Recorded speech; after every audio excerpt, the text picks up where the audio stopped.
Welcome, travelers, to Adventures in Security. In this video, we explore the 3 types of cybersecurity controls and 5 examples of each. You can download the video script, including the bibliography, from the link in the description. Welcome to this lecture on the architectural pillars of information security. In our session today, the objective is to explore how organizations defend their critical assets using a structured approach to security controls. A security control is formally defined as a safeguard or countermeasure designed to reduce risk by mitigating threats and vulnerabilities. Every control we implement is ultimately aimed at upholding the CIA Triad, protecting the confidentiality of our data, ensuring its integrity, and maintaining its availability for authorized users. However, security is not a monolithic solution. To be effective, we categorize our controls based on how they are implemented. Administratively through policies, technically through software and hardware, and physically through tangible barriers. By the end of this lecture, the students will be able to distinguish between these types and identify 5 practical applications for each. To understand where these controls come from, one must look at the global standards that define them. The National Institute of Standards and Technology, or NIST, provides Special Publication 853, which is the gold standard for federal organizations and their contractors. It offers a massive catalog of controls tailored to the impact level of the system, whether it's low, moderate, or high risk. On the international stage, ISO 27001 provides the framework for an information security management system, which was recently updated in 2022 to align more closely with modern cyber hygiene practices. Whether an organization is trying to meet FISMA requirements in the US or GDPR mandates in Europe, these frameworks provide the roadmap for selecting the right mix of administrative, technical, and physical safeguards. Administrative controls represent the brain of the security framework. Often called management or organizational controls, these are the policies, procedures, and guidelines that dictate how security is managed and how people are expected to behave. While they don't physically stop a hacker or lock a door, they provide the necessary governance to ensure that the other types of controls are implemented correctly and consistently. This layer involves strategic decision-making, such as the allocation of budgets and the definition of roles and responsibilities. The power of administrative controls lies in their ability to shape the organizational culture, ensuring that every employee understands their role in the defense of the company's information. The first and perhaps most critical administrative control is the documented information security policy. These are high-level mandates from leadership that establish the ground rules for the entire enterprise. A classic application is the Acceptable Use Policy, or AUP, which every employee should sign upon being hired. It clearly defines what constitutes appropriate behavior, such as not using corporate email for personal business, and what the consequences are for violations. These policies provide the legal foundation for the security program and ensure that the organization can meet its regulatory obligations during an audit. Remember, a static policy is a failing policy. They must be reviewed and updated regularly to keep pace with changing technology and new legal requirements. Our second administrative control is security awareness training. Because technology cannot block every threat, we must educate our workforce to recognize and report suspicious activity. A highly effective application of this is the phishing simulation. Organizations send controlled, fake phishing emails to their employees to see who might accidentally click a link or provide credentials. This provides immediate teachable moments and allows the security team to identify specific departments or individuals who may need more intensive coaching.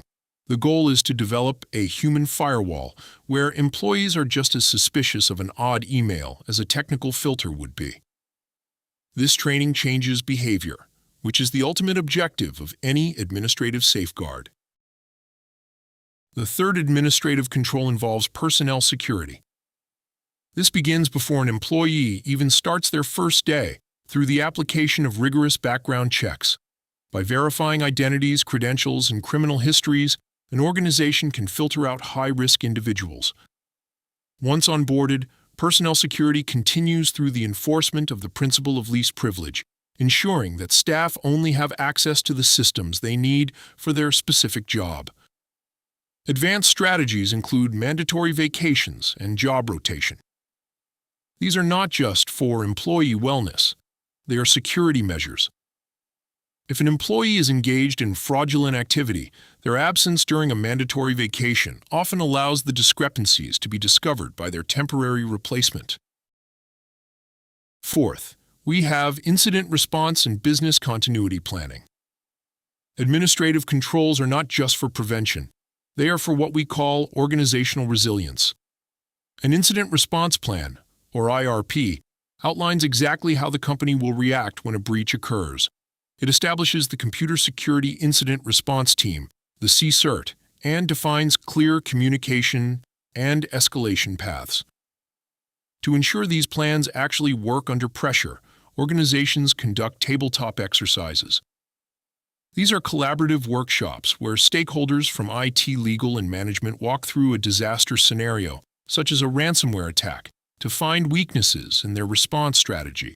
It ensures that when a real crisis hits, the organization doesn't panic.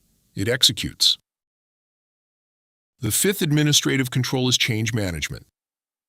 In a complex IT ecosystem, an uncoordinated patch or a minor configuration change can lead to massive outages or hidden security vulnerabilities. Change management provides a formal process where every modification to the system must be documented, analyzed for its potential impact, and approved by a change advisory board. An essential part of this process is the back-out plan, a detailed set of instructions on how to reverse the change if it causes a failure. This control is particularly critical in operational technology or infrastructure environments where stability is paramount. By enforcing oversight on the technical staff, change management ensures that the environment remains secure, predictable, and compliant with established baselines.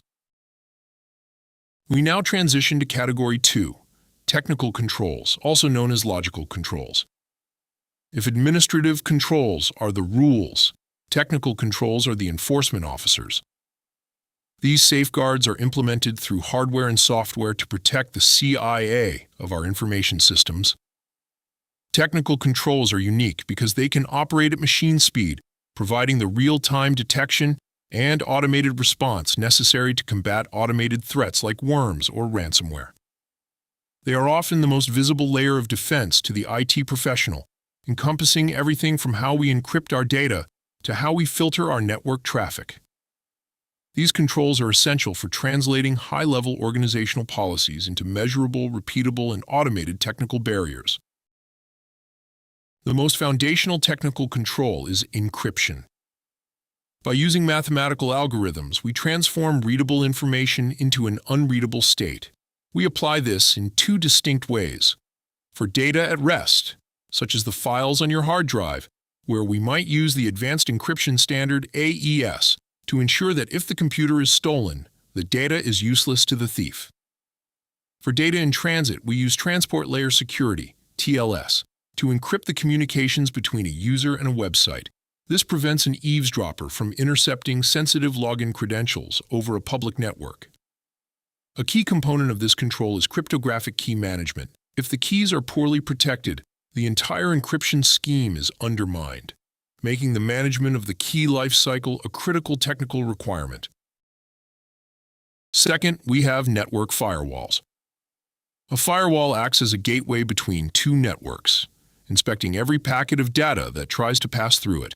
It allows or blocks traffic based on predefined security rules, such as permitting web traffic on port 443 while blocking all other inbound ports. An advanced and insightful application of firewalls is network segmentation. Instead of having one open network, we use firewalls to divide it into zones. For instance, keeping our guest Wi-Fi completely separate from our financial databases. If an attacker manages to break into a guest's laptop, the firewall prevents them from moving laterally through the network to more sensitive systems.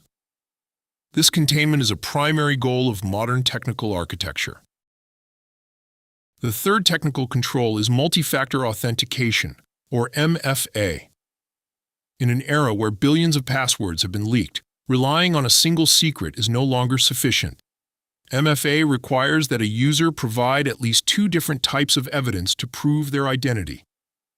Usually, this is something you know, like a password, combined with something you have, like a temporary code on your phone or a physical security key. Some systems also use something you are, like a fingerprint or a facial scan. By requiring multiple factors, we can stop nearly 99% of bulk phishing attacks. Even if an attacker steals your password, they cannot access your account without the physical token or biometric verification in your possession. Fourth, we look at intrusion detection and prevention systems, or IDS and IPS. Think of these as the security cameras and the automatic locks for your digital network.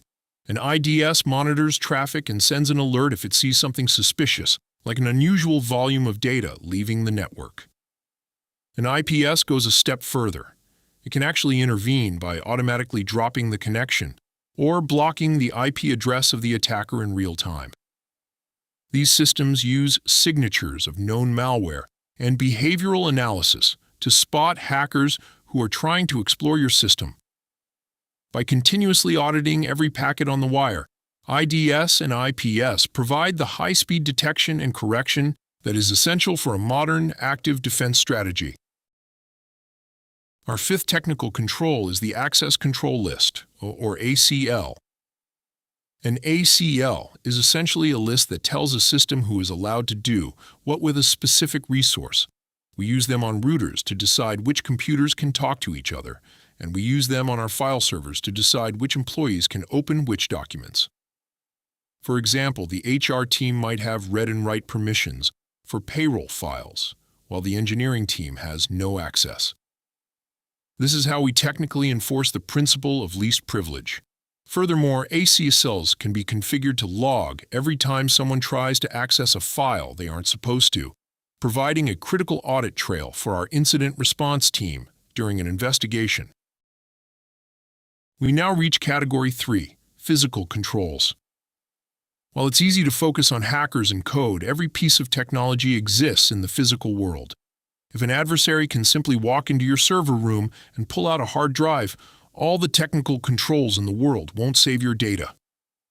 Physical controls are the tangible measures we use to protect our buildings, our equipment, and our people.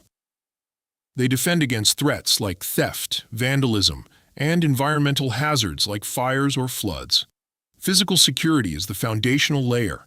It creates a secure environment in which our administrative policies and technical systems can function without being bypassed by a hands-on intruder. The first physical control is surveillance, most commonly implemented as closed-circuit television, or CCTV. Cameras act as a powerful deterrent. An intruder is far less likely to attempt a break-in if they see a camera watching them. Beyond just deterrence, CCTV provides a forensic record. If an incident occurs, we can go back and see exactly who entered the building and what they did. Modern systems are integrated with AI that can automatically alert a guard if it detects tailgating, when one person follows another through a secure door without swiping their own badge. By monitoring all key entry and exit points 24/7, we create a continuous record of the physical environment that is vital for both prevention and post-incident investigation. Second, we have physical barriers. These are the structural obstacles designed to stop or slow down an intruder.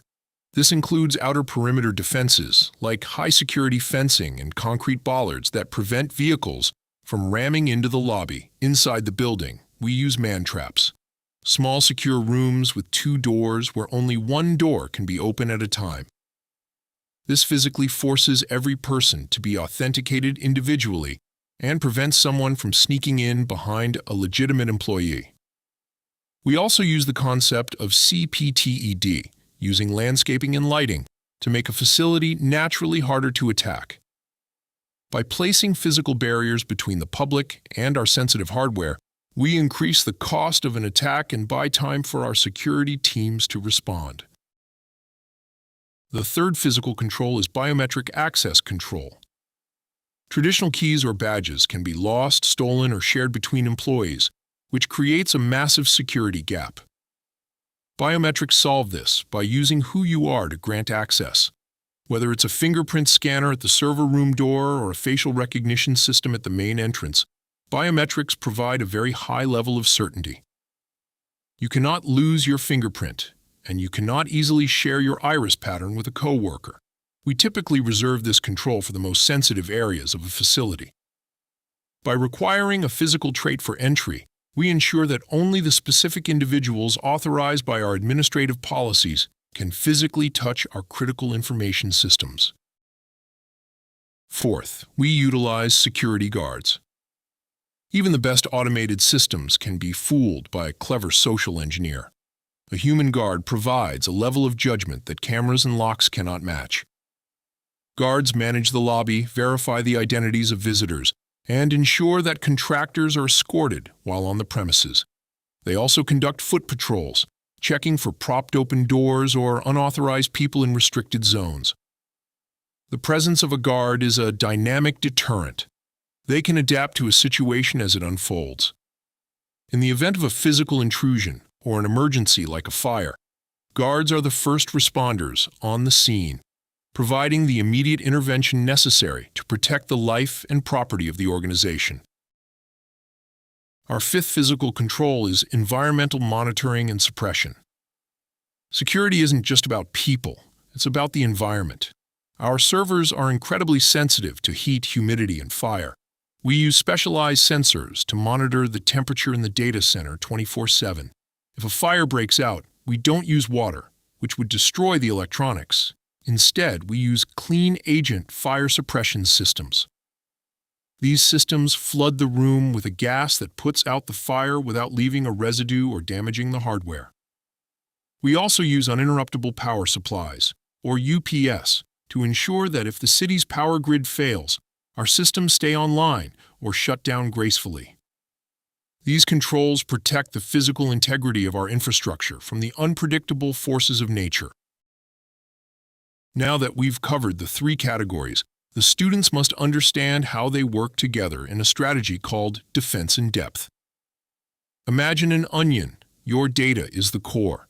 To get to it, an attacker must first bypass the physical layer, the fences and the guards. Then they must get past the administrative layer, avoiding detection by trained employees and finding a gap in our policies. Finally, they hit the technical layer, the encryption and the firewalls. No single control is perfect, but by layering them, we ensure that even if one layer fails, the others are there to stop the threat. A successful cybersecurity program is not about having the best firewall. It's about having the right balance of people, process, and technology working in unison to protect the organization's assets. That's it for this video.